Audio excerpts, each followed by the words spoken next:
పశ్చిమాసియాలో Iran America మధ్య యుద్ధ జ్వాలలు రగులుతున్నాయి. మరోవైపు ప్రపంచాన్ని వణికించే మరో ముప్పు ముంగిట్లోకి వచ్చింది. శాంతి దూతగా అవతారం ఎత్తాలనుకున్న పాకిస్తాన్ తన సొంత సరిహద్దుల్లో యుద్ధాన్ని ఆపుకోలేక చేతులెత్తేసింది.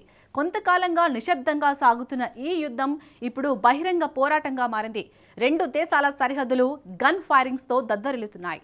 భారీ ఫిరంగుల మోతతో అమాయకుల ప్రాణాలు గాల్లో కలిసిపోతున్నాయి. ఒకవైపు ఇరాన్ అమెరికా మధ్య సంధి కోసం బీరాలు పలుకుతున్న పాకిస్తాన్ పొరుగు దేశం అఫ్ఘాన్తో మాత్రం రాజీ పడలేకపోతుంది. రెండు దేశాల మధ్య చిచ్చుకి అసలు కారణమేంటి? ఎందుకు తాలిబాన్లను పాక్ పదే పదే కవ్విస్తోంది? Watch story.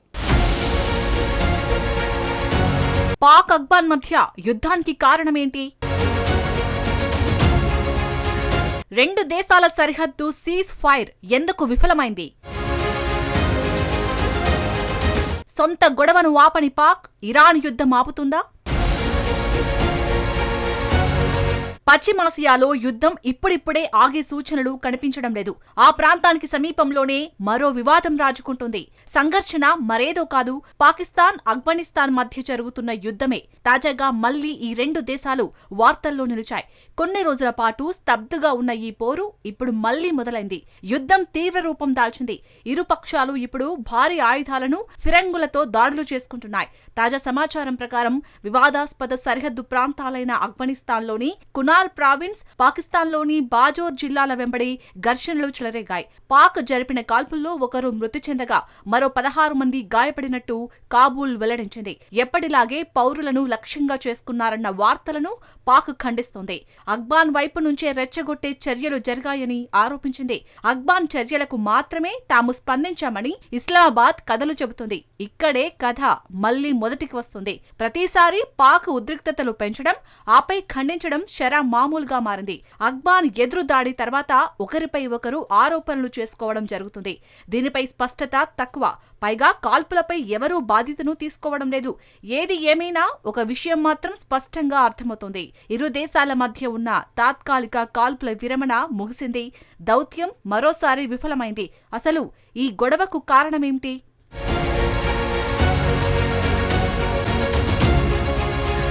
గొడవకు కారణం ఏమిటో అర్థం కావాలంటే ఈ ఉద్రిక్తతలు ఎలా మొదలయ్యాయో చూడాలి. ఈ ఉద్రిక్తతల వెనుక ప్రధానంగా అవిశ్వాసం నెలకొంది.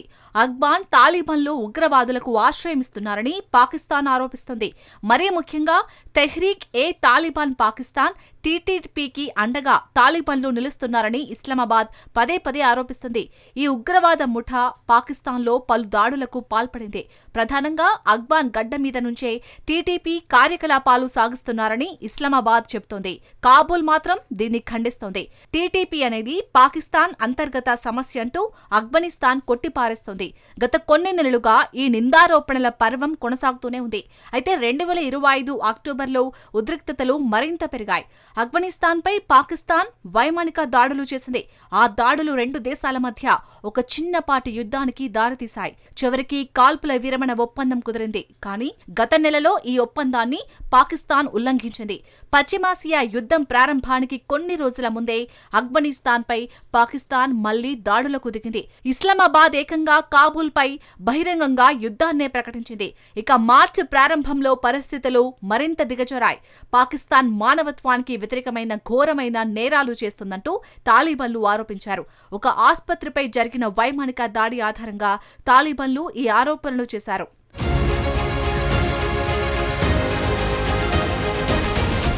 మార్చిలో పాక్ జరిపిన దాడిలో 400 మందికి పైగా మృతి చెందినట్టు కాబూల్ తెలిపింది. కాబూల్ ఆరోపణలను పాకిస్తాన్ మళ్లీ తోసిపుచ్చింది. తాము ఉగ్రవాద స్థావరాలను లక్ష్యంగా చేసుకున్నామని తెలిపింది. అయితే పౌరుల మరణాలు ఇంత భారీ సంఖ్యలో ఉన్నప్పుడు ఖండనలతో ఉద్రిక్తతలు ఆగిపోవు. ప్రస్తుతం ఇరు దేశాల మధ్య నమ్మక రాహిత్యం మరింత పెరిగింది. అయినప్పటికీ మార్చి మొదట్లో ఈద్ పండుగ సందర్భంగా యుద్ధాన్ని తాత్కాలికంగా ఆపడానికి ఇరు పక్షాలు అంగీకరించాయి. టర్కీ, ఖతార్, సౌదీ అరేబియా విన్నపం మేరకు కుదిరిన ఈ కాల్పుల విరమణ కనీసం 5 రోజుల పాటు యుద్ధానికి బ్రేక్ వేసింది. కానీ ఆ గడువు గత వారంతో ముగియడంతో మళ్లీ ఘర్షణలు మొదలయ్యాయి. తాజాగా దాడులు జరిగిన సమయాన్ని గమనించండి. పశ్చిమాసియాలో యుద్ధాన్ని ఆపేందుకు యత్నించి తనను తాను శాంతి దూతగా నిరూపించుకోవాలని పాకిస్తాన్ యత్నిస్తుంది. అమెరికా, ఇరాన్ మధ్య చర్చలకు ఆతిథ్యమిస్తామని ఇస్లామాబాద్ ప్రతిపాదించింది. 2 రోజుల క్రితం ఈజిప్ట్, టర్కీ, సౌదీ అరేబియా విదేశాంగ మంత్రులకు ఆతిథ్యమిచ్చింది. కానీ ఈ సదస్సుకు అసలు యుద్ధంలో పాల్గొంటున్న అమెరికా, ఇరాన్ మంత్రులు మాత్రం రాలేదు. అయితే సొంత వివాదాన్ని ఆపుకోలేకపోతున్న పాకిస్తాన్ పొరుగున జరుగుతున్న యుద్ధాన్ని ఆపాలని తహతహలాడటం విచిత్రం.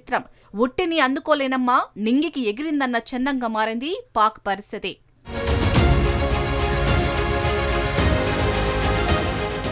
ఆఫ్ఘనిస్తాన్తో పాకిస్తాన్ శాంతి ఒప్పందం చేసుకోలేకపోయింది. సరికదా ఇరాన్ యుద్ధాన్ని ఆపుతానంటూ బీరాలు పలుకుతుంది.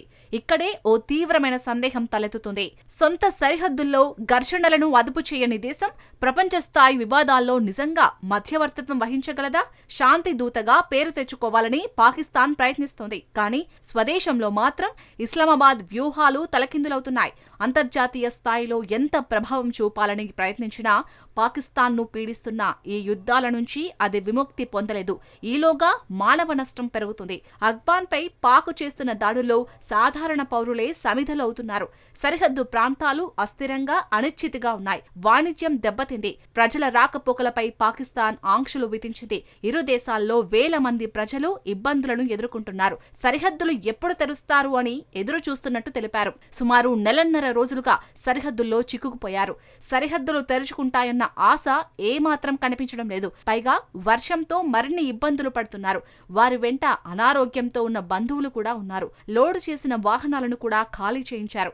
సొంత దేశాలకు వెళ్లడానికి కనీసం ఆ సరిహద్దులు తెరవాలని వారు కోరుకుంటున్నారు. ఇరు దేశాల మధ్య ఘర్షణల్లో నెక్స్ట్ ఏం జరగబోతోంది?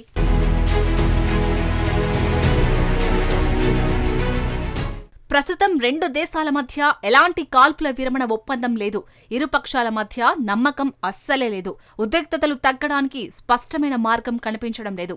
ఇప్పటికే అస్థిరంగా ఉన్న ఈ ప్రాంతంలో యుద్ధం మెల్లమెల్లగా విస్తరిస్తోంది. ప్రపంచం ఏమాత్రం విస్మరించకూడని ప్రమాదం ఈ యుద్ధం.